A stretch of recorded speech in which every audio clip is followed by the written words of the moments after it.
Assalamualaikum warahmatullahi wabarakatuh. Di sini saya mewakili kelompok saya. Saya eh,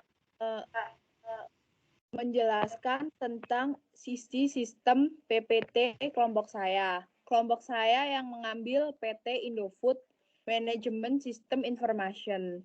Sistem pertama tentang pemasaran yang akan disampaikan oleh Saudara Noven. Jadi, di sini saya akan memberitahu sistem informasi manajemen pemasaran yang berfungsi memberikan sebuah informasi pemasaran dan mendistribusikan tersebut kepada PT-PT tersebut. Ini adalah salah satu contoh pemasaran kepada PT Asahi Indofood Beverage Makmur, PT Anugrah Indofood Barokah Makmur, PT Sukima Foods Industri, PT Nestle Indofood, PT Nissin Food Indonesia, PT Prima Food Internasional, PT Indomarko Prismatama, PT Sumber Alvaria Trijaya. Itulah contoh-contoh manajemen pemasaran kepada PT-PT. Yang selanjutnya saya berikan kepada Azahra Permata Yusuf.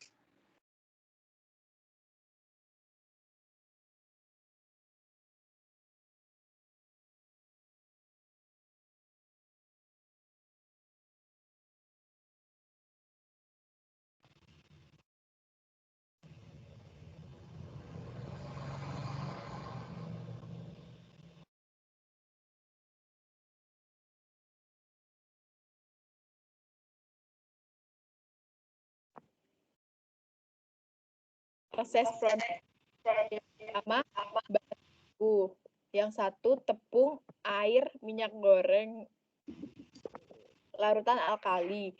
Kedua, proses produksi yaitu screening, mixing, pressing, steaming, cutting, frying, cooling, dan packing. Yang ketiga, terdapat diagram proses produksi mie instan. Tepung terigu pertama dilakukan pengayakan, percampuran, pengepresan, slitting, percampuran yaitu penyaringan. Dilanjutkan oleh pengepresan, slitting, pengukusan, pemotongan, penggorengan, pendinginan, dan pengemasan bahan-bahan lengkap. Dan terakhir produk mie dikemas secara memakai kardus. Selanjutnya akan dilanjutkan sistem oleh Abdul Ghani.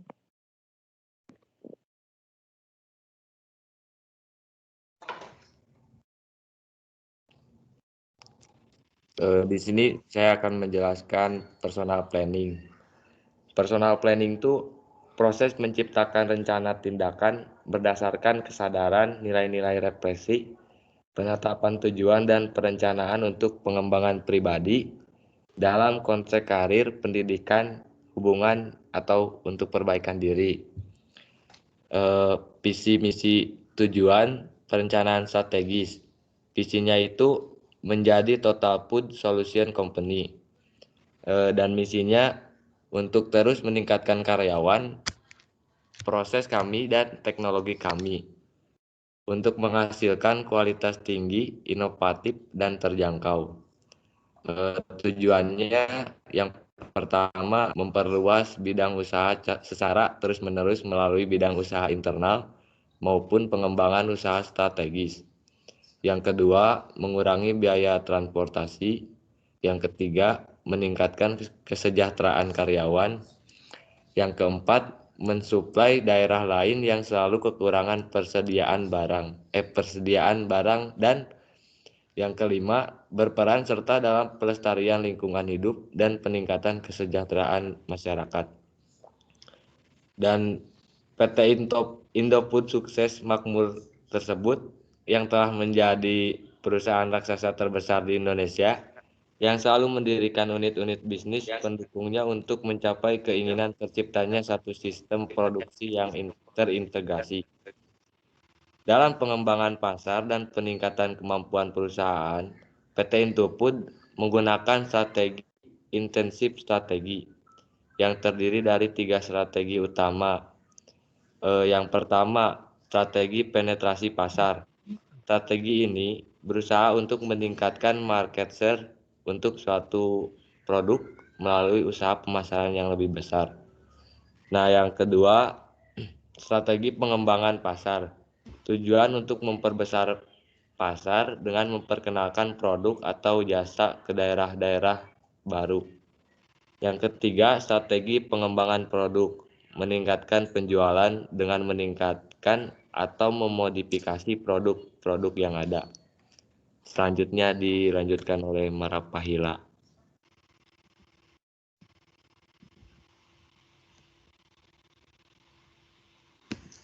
Ya, di sini saya akan menjelaskan tentang planning,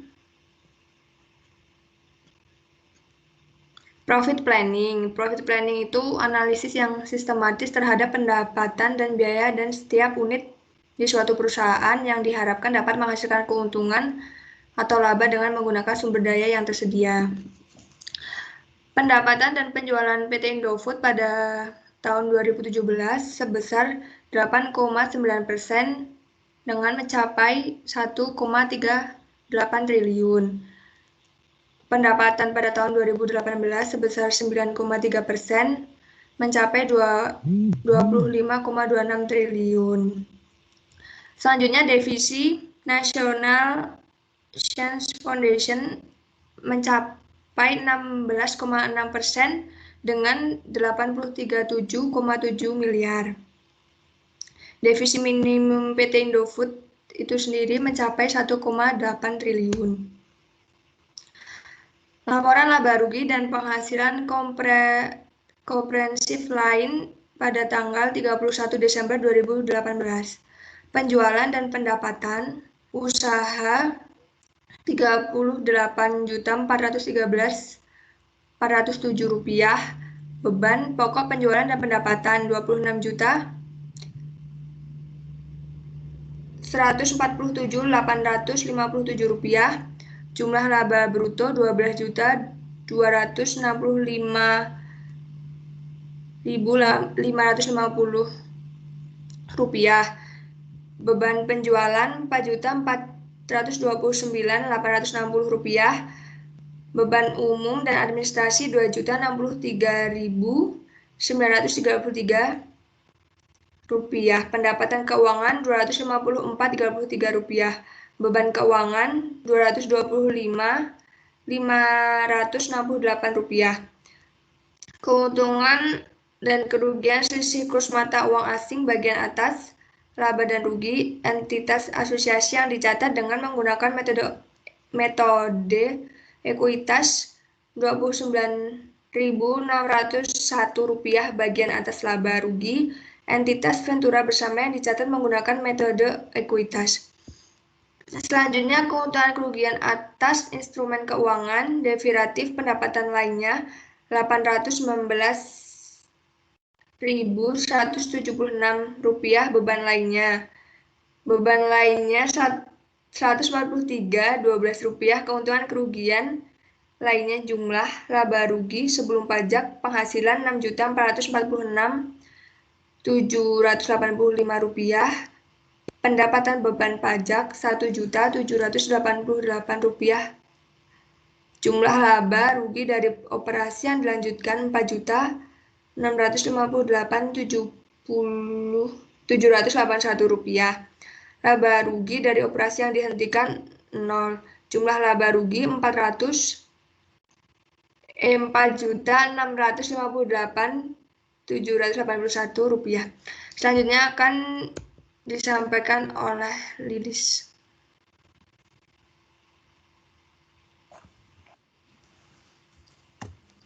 Di sini saya akan menyampaikan tentang mengenai sistem informasi annual budgeting. Asal katanya adalah budget atau dalam bahasa Indonesia berarti anggaran. Banyak pakar yang menuliskan pengertian terkait budgeting Sekarang kita akan mencoba membahas satu persatu. Kata budget dapat diartikan sebagai perencanaan pembelanjaan yang sistematis dan formil. Ditujukan bagi manajemen untuk melaksanakan tanggung jawabnya dalam berbagai aspek, diantaranya dalam aspek perencanaan atau planning, coordination, dan pengawasan kontrol. Bagi sebuah perusahaan, kegiatan budgeting harus mencangkup semua kegiatan perusahaan atau lembaga terkait, mulai dari pembelanjaan, promosi, produksi, administrasi, hingga personalia. Isinya adalah tafsiran-tafsiran tentang apa yang akan terjadi, khususnya keuangan di masa yang akan datang.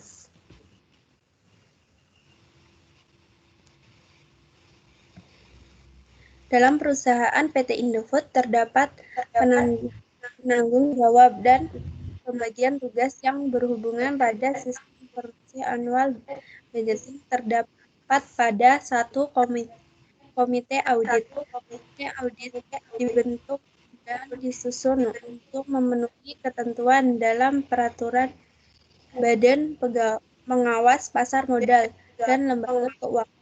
Komite audit adalah membantu Dewan Komisariat PT Indofood dalam menjalankan peran pengawasan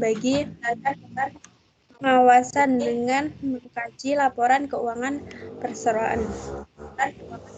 Sekretaris perusahaan bertugas sebagai penghubung antara perseroan dengan institusi pasar modal, pemegang saham, dan masyarakat.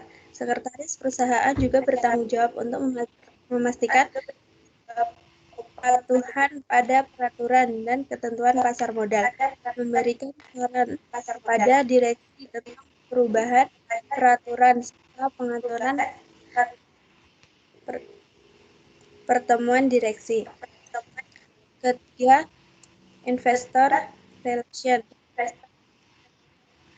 Investor relation memiliki tanggung jawab utama untuk mengkomunikasikan secara proaktif kinerja keuangan perusahaan maupun informasi lainnya secara konsisten dan transparan kepada analisis maupun investor.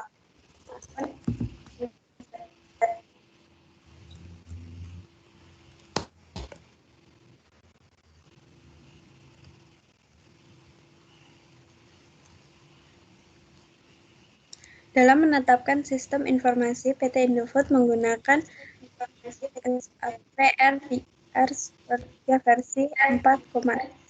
Berikut ini merupakan cangkupan implementasi ERP sebagai sistem informasi yang berkaitan dengan sistem informasi annual yang digunakan oleh Indofood. Financial accounting menyediakan pengukuran secara kontinu terhadap probabilitas dan kinerja keuangan perusahaan berdasarkan transaksi internal maupun eksternal. Yang kedua, controlling mendukung 4 kegiatan operasional, yaitu pengendalian capital investment, pengendalian aktivitas keuangan perusahaan, serta memonitor dan merencanakan pembayaran, pengendalian pendanaan, dan pengendalian biaya secara profit berdasarkan seluruh aktivitas perusahaan. Yang ketiga, investment management menyediakan analisis kebijakan investasi jangka panjang dan aset tetap dalam perusahaan untuk membentuk proses pengambilan keputusan. Yang keempat, pressure mengintegrasikan antara cash management dan cash forecasting dari aktivitas kegiatan transaksi keuangan. Yang kelima, enterprise controlling memberikan akses bagi enterprise controlling kepada information host tentang kondisi keuangan perusahaan, hasil dari perencanaan dan pengendalian perusahaan, investasi, maintenance aset perusahaan, akuisisi dan pengembangan sumber daya manusia perusahaan, kondisi pasar berkaitan dengan pengambilan keputusan dan faktor-faktor struktural proses bisnis.